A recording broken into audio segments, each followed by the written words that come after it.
एक बड़ी कंपनी थी। उस कंपनी में 500 लोगों का स्टाफ था।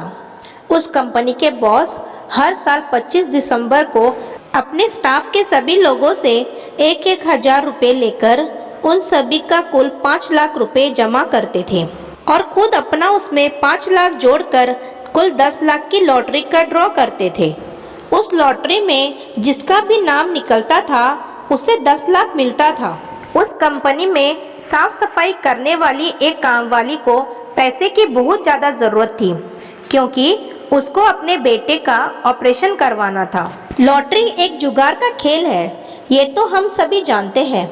अगर उस साफ सफाई करने वाली काम वाली को ये लॉटरी नहीं लगती तो उसका तो 1000 रुपये का नुकसान हो ही जाता। फिर भी वो 1000 रुपये का जोखिम उठाने के लिए तैयार थी और उसने भी इस लॉटरी में 1000 रुपये लगाए। वो भगवान से प्रार्थना कर रही थी कि हे भगवान, मुझे पैसों की बहुत ज़रूरत है, कृपया मुझे ये लॉटरी लगा दो। कंपनी के मैनेजर को इस कामवाली की बहुत दया आती थी। वो मैनेजर जी ऐसा चाहते थे कि ये लॉटरी इस साफ सफाई करने वाली कामवाली को लगे। उस मैनेजर को एक युक्ति सूझी और उन्होंने खुद के नाम की पर्ची बॉक्स में डालने की जगह पर उस साफ सफाई करने वाली कामवाली का नाम पर्ची में लिखकर डाल दिया। मैनेजर भगवान से प्रार्थना कर रहे थे कि लॉटरी का इनाम उस कामवाली को ही मिले। वैसे 500 लोगों के स्टाफ में से सिर्फ अपना नाम बॉक्स में नहीं डालने से उस जरूरतमंद कामवाली को लॉटरी लगे, इसकी संभावना बहुत कम थी। सभी के पर्ची एकत्रित करने के बाद अब लॉटरी ड्रॉ करने का समय आ गया था। कंपनी के बॉस ने बॉक्स में से एक पर्ची निकाली। वो जरूरतमंद कामवाली और मैनेजर दोनों की धड़कन तेजी से बढ़ रही थी। किसका नाम निकलेगा, इसका बहुत बेसब्री से इंतजार हो रहा था।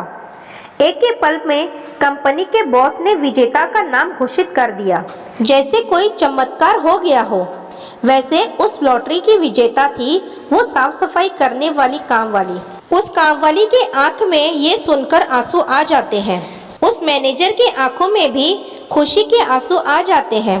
बॉस ने उस कामवाली बाई को इनाम का कवर दे दिया। उस औरत ने रोते हुए कहा कि अब मुझे मेरे बेटे के ऑपरेशन की कोई चिंता नहीं रही, उसका ऑपरेशन अब अच्छे से हो जाएगा। मैं बहुत खुशनसीब हूँ, मेरे पर भगवान ने बहुत कृपा की है।